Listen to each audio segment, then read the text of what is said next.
من ناسراو بقادر حما أحمد ناسراو بقادري أسد سوار دیارە من لە تەمەنی 12 ساڵی و ئەسپم هەیە لە ساڵی 2003 گروپی ئەسپسواری ڕاپەڕینم دامەزراندووە و خاوەنی چەند ئەسپ و ماینیم تقریبا 15-16 دانەمان هەیە بەچکە و بە ماین و ئەسپەوە لە هەموو بوتوڵاتەکانی کوردستان بەشداریم کردووە. ئەسپ و ماینەکانی من کوردین ئەسپی کوردی باڵای ئەوەندە بەرز نییە بەڵام پێیەکانی بەقووەتن. ئەسپی کوردی زیاتر لە وڵاتی ئێمە مەفرۆزترە. ئێستا ئەسپی حارەبی کونەتفنکی گەورەترن نەوچوانی قوڵە ئەسپی حارەبی کەلەی سەری گەورەتر ئەسپی کوردی کەلەی سەری گەورەترە بۆی ئەمە ئەسپی کوردی ئێستا ڕادەگرین ئەسپی کوردی زۆر بەهێزە بۆ سواربوون و ڕاوشکار و شاخ و کات خۆکە لە سەردەمی شۆڕشی کوردیوە ئەسپی کوردی هەر باریان پێگواستۆتەوە بگرێت چەک و تەقەمەنیان لە شوێنێکەوە بۆ شوێنێکی تر پێگواستۆتەوە ئەسپی کوردی زۆر بەهێزە.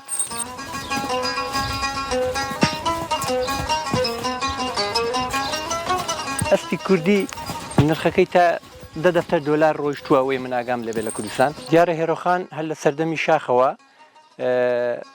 ڕاستە خۆی خانمی یەکەمی عێراق بووە بەڵام توانیوێتی ڕەسەنی ئەسپی کوردی نێشتووە لە ناو بچێ وە چەند ئەسپ و ماینەیەکی باش و ئێستا لای منن بۆ وەچەگرتن و من پەروەردەیان دەکەم.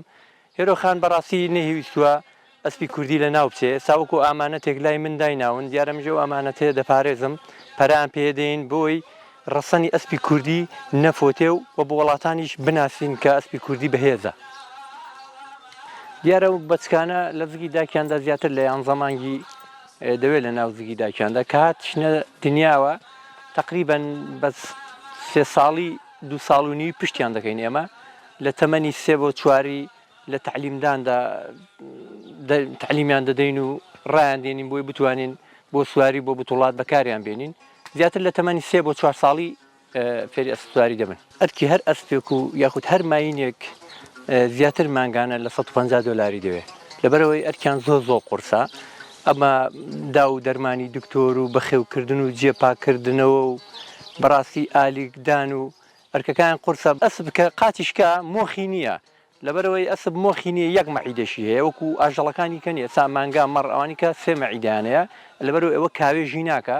ئەسب مۆخی نییە زۆر بەهێزە بەڵام کە قاتیشکە هیچ چارەسەرێکی نییە تووشی سەرەتان دەبێت شوێنەکەی ڕەش دەبێت یەکتر ناگریتەوە بەهۆیەوە دەفۆتێ بەڵێ دەبێت لە ناویدە یا خۆت لە ناویدە یا خودت خۆی دەفۆتێ.